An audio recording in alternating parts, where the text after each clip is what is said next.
आदरणीय कार्यकारी अध्यक्ष जी, धसमाना जी, मंच पर बैठे कार्यकारिणी के सदस्य, सचिव, महामंत्री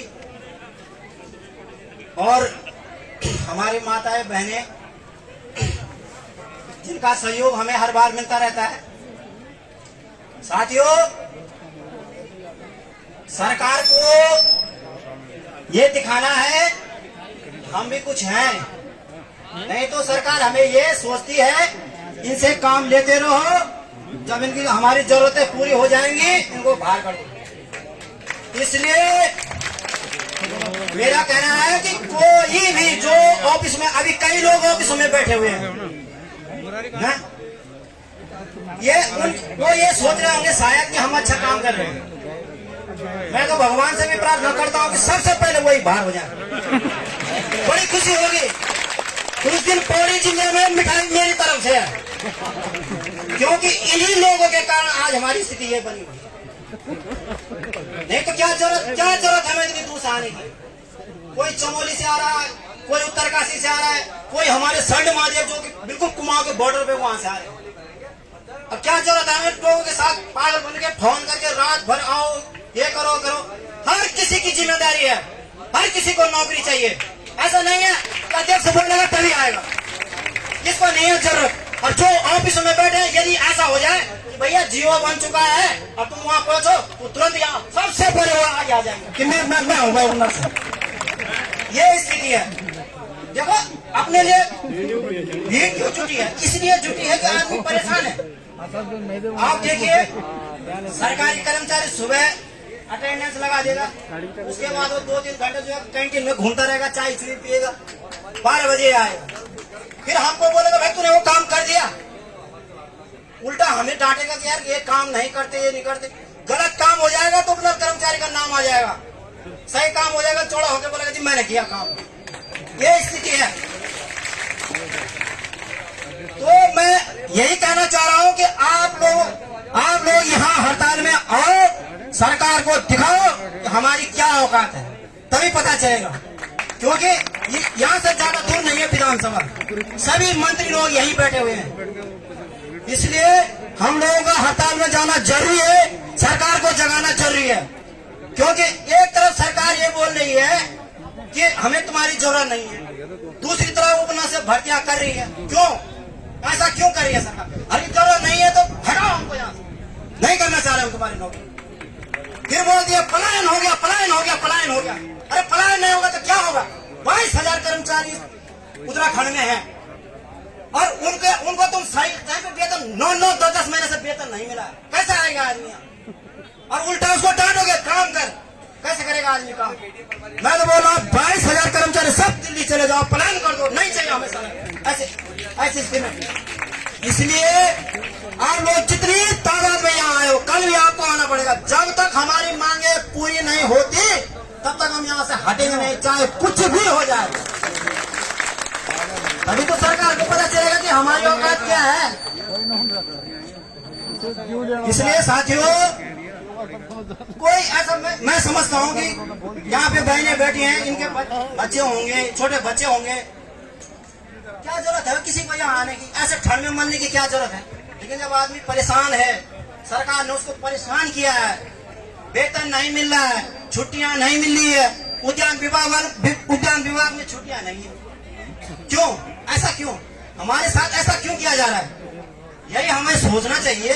कई लोग अभी भी देखो, तुम कई लोग ऑफिस में काम करें, अरे क्या इन्हीं लोगों के चक्कर में आज हमें ये देखना पड़ रहा है?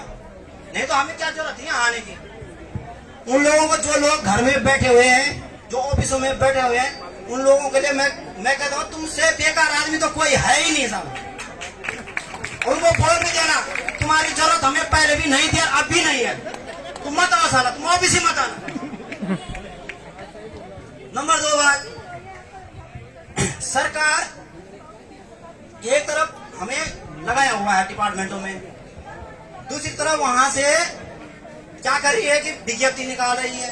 लोग परेशान हो रखे हैं कि यार विज्ञप्ति निकली है, क्या करूं, कोर्ट जाऊं। हम कोर्ट जा रहे हैं तो बोले हम नहीं मानते। भैया आप मानते क्या हो फिर? वो चीज तो बताओ हमें। हाई कोर्ट से हम जीते हुए हैं। देखिए, यदि जो मंत्री हैं, विधायक हैं, उनका जो है वेतन बढ़ता है तो एक टेबल में सारा काम हो जाता है। एक टेबल में खाने का टेबल में वो अपना काम कर देते हैं, वेतन बढ़ा देते हैं। लेकिन जब कर्मचारी का वेतन बढ़ने का समय आता है तब बोलते हैं सोचेंगे, तुम्हारे बारे में सोचेंगे। ये तरीका है, आप इसको मनन करो कभी। ऐसी सरकारें हैं, चाहे कोई भी सरकार है वो, ऐसा नहीं है कि बीजेपी हो, कांग्रेस हो, कोई भी हो, कोई हमारा साथ नहीं देता है। सिर्फ वो उसको काम चाहिए, बाकी कुछ नहीं चाहिए उसको। इसलिए जहां तक मेरी आवाज जा रही है, जितनी दूर तक सरकार तो सुनेगी नहीं, उसका कान खराब है उनके, वो नहीं सुन पाएंगे। लेकिन उनको हमने ये दिखाना है कि हमारी औकात क्या है। इसलिए सभी लोग हड़ताल में डटे रहो। देखते क्या होता, कितने आदमी को करेगी भारत सरकार, देखते हैं। नंबर तीसरी बात, कई लोग ऐसे जो घर में है फोन कर रहे हैं, क्या हो रहा है भाई जी, क्या हो रहा है? उनको बोला कुछ नहीं हो रहा है, बस तुम्हें उनका फोन ही मत उठाओ, उनको बताओ ही मत कि क्या हो रहा है क्या नहीं हो रहा है। उनका फोन, जिसने उनका फोन उठाया उसको कसम, उनको बताना ही नहीं है कि क्या हो रहा है। उनको तब बताएंगे हम जब यहाँ से ऑफिस जाएंगे और उनका काली पोतेंगे, तब ये हो रहा था वहाँ। उनकी स्थिति है, मैं तो बहुत परेशान हूँ। अब परेशान में तब से ज्यादा जब से मैं जिला बॉडी का अध्यक्ष बना, लोगों ने मुझे बहुत परेशान कर दिया कि अब ये नहीं है वो नहीं है, किससे बात कर, कौन सुनेगा हमारी? कोई नहीं सुनता हमारी, कोई नहीं। कि शायद लोगों को ये लगता होगा कि यार हमारी सरकार वो नहीं सुनती उसको भी। हमारे पौड़ी में एक विधायक ऐसे है, हमने कहा साहब आपने अपने जब चुनाव लड़ा था तो हमने कहा आपने एक एजेंडा, आपने अपने एजेंडा में एक हम उपनल का रखा था। बोलो वो एजेंडा क्या चीज होता है? ये हकीकत बात है, या हम झूठ नहीं बोल रहा हूँ मैं। हमारे साथ श्यामाल जी और मैं गए थे ऑडिटोरियम में, मीटिंग चल रही थी, श्यामाल जी पीछे बैठे हुए हैं। बोला एजेंडा होता क्या है? ये स्थिति है। वो इस तरह से हमें पता है, उनको सब कुछ है, उनको सब कुछ है। ये उपनल कर्मचारी है, यही काम करता है, सब कुछ। मैं बोल रहा हूँ कि डाक से लेकर के ऑफिस का काम, मैं तो विधवा पेंशन देखता हूँ। इतना दिमाग खराब कर दिया लोगों ने, मेरे पेंशन नहीं। अलग कर्मचारी करता, कई बार कर्मचारी के साथ इसी चक्कर में लड़ाई हो जाती है, क्योंकि मेरे पास इतना प्रेशर है, कोई कुछ सीएम है प्लान, ये अलाना फलाना, ये नहीं है। और जब वेतन की बात आती है 30 तारीख को बोलते हैं अभी मत भेज यार, अपना अटेंडेंस भेजेंगे 2-3 दिन बाद। अभी ये क्यों, ऐसा क्यों? क्योंकि आप हमसे काम लेते हैं भाई साहब, हम फ्री का नहीं खाते किसी का। हम काम कर रहे हैं तब हमको दिया जा रहा है। फ्री का तो वो खा रहे जो 10 बजे अटेंडेंस लगाने के बाद चाय पीने के लिए चले जा रहे 1 बजे आ रहे, ठीक है? उसका वेतन रोक के दिखा दो जरा, मैं मानता हूँ कि चलो हो जाए। हमारा वेतन रोकने बजट नहीं है, ये नहीं है। अरे बजट क्यों नहीं है भाई? 50,000 जिसको तनख्वाह मिली उसके लिए बजट कहाँ सारा?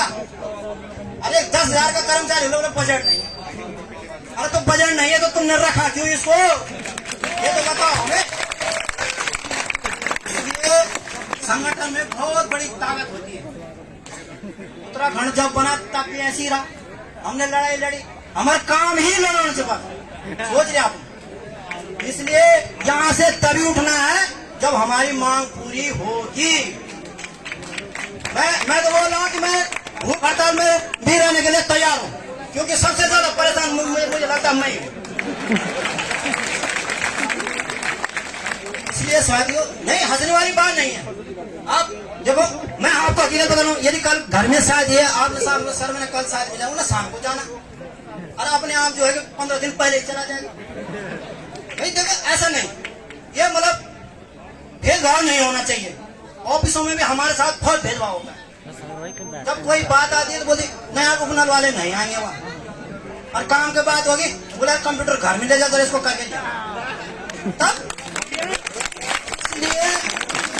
इसलिए ये हड़ताल होती है उनको दिखाने के लिए कि हमारी औकात क्या है।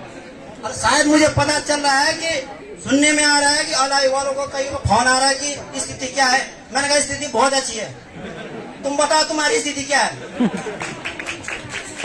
तो इसलिए अब मैं एक और भी कर रहा हूँ कि कोई भी जिसने उनके लिए फोन करा, जो लोग ऑफिस में बैठे, जो घर में बैठे, तो कसम है बिल्कुल उनको बताना ही नहीं है।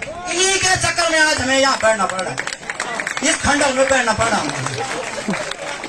इसलिए साथियों देखो, ताली बजाना हंसने से काम नहीं चलेगा। मैं आपको बता रहा हूँ, आप हंस रहे हैं, ताली बजा रहे हैं, नहीं, मनन करो अपने लिए, सोचो। आपने पूरा जीवन जो है ऑफिस में लगा दे, 12-12 साल नौकरी करने के बाद। मैं आपको बात सुनाऊं। एक हमारे यहाँ पे पर्यटन में एक लेडीज है श्रीनगर में, वो 7 साल बाद जो है फाल हो गई थी। विधवा औरत है वो, कहाँ जाएगी वो? लड़की उसकी कॉलेज करी, वो रोई थी। मैंने उसको बोला, देख भाई मैं कर तो कुछ सकता हूँ नहीं, इतने मेरे बेताल है नहीं, लेकिन ऐसा कहे तुम मेरी जगह लग जा, मैं नौकरी छोड़ देता हूँ, मैं इतना कर सकता हूँ। बाकी सरकार कहाँ सुन रही है? जूते घिस गए सरकार, जाते जाते देहरादून आते आते मंत्री को मिलते जब इनको वोट बैंक चाहिए तब ये जरूर बोल देंगे उपलब्ध के लिए। आज जो लोग वहाँ पे मंत्रिमंडल में बैठे हुए हैं, उन लोगों ने हमें आश्वासन दिया था कि नहीं दिया? आज क्या हुआ? आज वो सुनने के लिए तैयार नहीं। हाँ हो जाएगा, कब होगा? फिर रुके हम 5 साल, ये नहीं चलेगा, आपको करना ही पड़ेगा। ये सोच लीजिए, हर साल हर महीने कोई न कोई कर्मचारी बाहर हो रहा है किसी कारण। अरे यार ये क्या है? ऐसा तो मजदूर भी जो काम कर रहे हैं उसका भी नहीं है ऐसी स्थिति। उसको भी 15-20 दिन पहले बताया भाई काम खत्म हो गया, अब मत आना। ये स्थिति हो गई है। प्राइवेट में कहा वहां भी कंपनियां बंद होगी, सारा ऐसा स्थिति हो गई। और यही सबसे बड़ी बात है कि हम लोग नौकरी पे लगे हैं पहाड़ों क्षेत्र में। हमारे पौड़ी क्षेत्र में ऐसे ऐसी जगह जहाँ टावर ही नहीं है, ऐसी जगह हमारे कर्मचारी हैं। आप जाके देखो, कसम से मैं मजाक नहीं कर रहा हूँ। ऐसी जगह भूमि धार जहाँ के टावर ही नहीं मिलते। यदि वो आज मैसेज करेगा 3 दिन बाद वो मैसेज पहुंचेगा पौड़ी जिले में। ऐसी स्थिति में वो कर्मचारी वहाँ रह रहा है। ये तो सोचना चाहिए यार। चलो ठीक है, हम मानते कि कोई आदमी क्वालिफाई करके आ रहा है, अच्छी बात है। हमने आपको 10 साल भी तो दे दिए, पूरा जीवन हमने आपको दे दिया है। कोई मैं मानता हूँ कि इतने लोग यहाँ आ रखे होंगे, लेकिन अपना पटल का काम पूरा करके आए होंगे। ऐसा नहीं है कि वो नहीं आए होंगे, पूरा काम करके आए होंगे। सरकार, मैं बोल रहा हूँ कि पूरा काम करते हैं, मैं लिख के दे रहा हूँ। और आप सरकारी कर्मचारी काम नहीं करके उसको बोल के दिखा दो जरा कि तूने ये काम नहीं करा। ये हमारे साथ ऐसी स्थितियों में हमें हड़ताल करना पड़ता है। आप लोग, मैं बड़ी खुशी होती है कि जब बहनें आती हैं हड़तालों में, तब मुझे बहुत अच्छा लगता है कि भैया कुछ है। उत्तराखंड बनने में बहनों का बहुत बड़ा योगदान रहा है, बहुत बड़ा योगदान। और उत्तराखंड हमने इसलिए बनाया हमें खुशियां मिले। लेकिन ऐसा नहीं कि रोने, अब तो रोने के दिन आ गए भैया। हम किसी भी कर्मचारी को इसलिए नहीं बोल पा रहे हड़ताल में आने के लिए, 9-10 महीने से तनख्वाह नहीं मिल रही है। कैसा आएगा आदमी? आप सोचिए इस चीज को, कैसे वो अपने बच्चे पालेगा? बहुत बड़ी, मतलब आप सोचोगे तो बहुत। कभी मैं रोता भी हूँ यार कि सर मैं क्यों आया यार हट, यार यूपी ठीक था सर, हट वही रहते हम जो भी। लेकिन आदमी ये सोचता कि चलो अपनी खुशियों के लिए कि हाँ यार ठीक है उत्तराखंड बन गया, हमको खुशी मिलेगी। लेकिन हमें खुशी कुछ नहीं मिला, के अलावा हमें कुछ नहीं, खुशी कुछ नहीं मिली आज तक। सरकार ने हमको यूज किया है, बाकी कुछ नहीं किया। उसने ठीक 5 साल बाद जब चुनाव का समय आएगा तो वो उपनल के कर्मचारी को बीच में बैठ जाएगा कि अरे मैं तो तुम्हारे भूगतान में था, ये था वो था। फिर 5 साल बाद चुपचाप हो। कोई भी हो, कोई भी सरकार हो, वही चेहरे हैं। ऐसा नहीं है वही चेहरे आज है, वही चेहरे 5 साल पहले भी थे। लेकिन उन्होंने कभी भी उपनल के कर्मचारियों के लिए सोचा नहीं है। तुमने जब सोचना नहीं था तो तुमने बनाया क्यों? तुमने उपनल बंद करो, उपनल को। मैं तो बोल रहा हूँ इस उपनल को भी बंद कर दो। जब आप ये थोड़ा सा, मैं आपको एक चीज और बताना चाह रहा हूँ। जब उपनल से कर्मचारी लगता है तो कितनी सिफारिशें लगाता हूँ, अरे मेरे कर दो। उसके बाद लग जाता है, बाहर हो जाता है। जब तो उसको तनख्वाह नहीं मिलेगी, फोन करके भाई तनख्वाह भेजो, नहीं तो हम तुम्हारा परसेंटेज काट देंगे, पैसा काट देंगे। जब आदमी बाहर होता है, उपनल जाता है, वो बोलता है मैं बाहर गया, बोला जिम्मेदारी है। तो जिम्मेदारी किसकी है फिर ये बताओ? जब कर्मचारी तुम्हारे यहाँ से लग रहा है तो जिम्मेदारी किसकी है फिर? जब तुम्हारा ठेकेदार है तो तेरी जिम्मेदारी सरकार को बोल, शासन को बोल कि मेरा आदमी बाहर नहीं होना चाहिए। लेकिन कोई, मैं तो बोला हूँ वहां भी ताला मारो, बंद करो उसको। ये ढकोसला नहीं करेगा। अरे मैंने जाना वहाँ पक्का, मैंने ताला लगाना, इसलिए लगाना है कि पुलिस से कर्मचारी लग जाएगा। जाओ ये तुम वहाँ चले जाओ। वहाँ गए 1 साल बाद बोला बाहर हो गया, न जाओ साहब मैं बाहर हो गया। मैंने क्या किया, ये कोई बात है क्या? क्या है, किसको बोले? सरकार को बोले यार मैं क्या कर सकता हूँ, उपनल फोन करता हूँ। उपनल तो मैं अभी उपनल से आ रहा हूँ भाई। ये स्थिति बनाई, मतलब आदमी कहीं के लायक नहीं है, ना तो उपनल सुन रही है ना सरकार सुन रही है। ये स्थिति है। देखो आप लोग हड़तालों में आते हैं, कोई किसी को शौक नहीं है ठंडों में आने की यहाँ कि यार हम तो इतनी दूर से आए, सुबह 5 बजे से चल रखे, हमारे 1 बजे हम यहाँ पहुंचे। क्यों आए? अपने लिए कि यार हमें भाई परेशानी हो रही है। मैंने फोन किया वहाँ कोटदार, मैंने कहा भाई ये आप लोग आ रहे हो? बोला नहीं जी हमारे पास तनख्वाह नहीं आई, 9 महीने से तनख्वाह नहीं आई। तनख्वाह नहीं है, काम पूरा कर रहे हैं, ऐसा नहीं है कि तनख्वाह पे काम पूरा।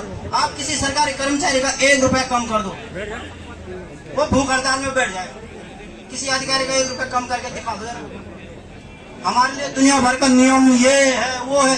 मंत्री लोग जो खाना खाते खाते अपना पेंशन बढ़ा दे 1.5 लाख 2 लाख 3 लाख, और हमारे लिए बोले यार सोचेंगे भाई अब तेरे बाद। ये स्थिति बनी हुई है। आप सोचो इस चीज को, उसी आदमी को हमने बनाया हुआ है और वही सारा हमें सिखा रहा है। बताओ, समझ रहे आप इस चीज को कि उसी मंत्री हो चाहे कोई विधायक हो, उसको जिता के हम दे रहे हैं कि हाँ भाई इसको दो, और वो बाद में हमको बोले तेरे बारे में हम सोचे।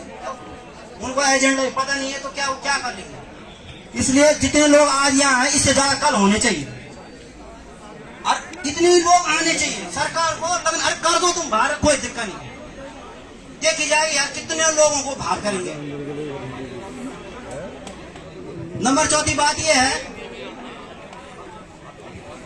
कि मैंने भी कई पौड़ी में मंडल है तो वहाँ पे मंत्री लोग आते रहते हैं, विधायक लोग आते रहते हैं। मैं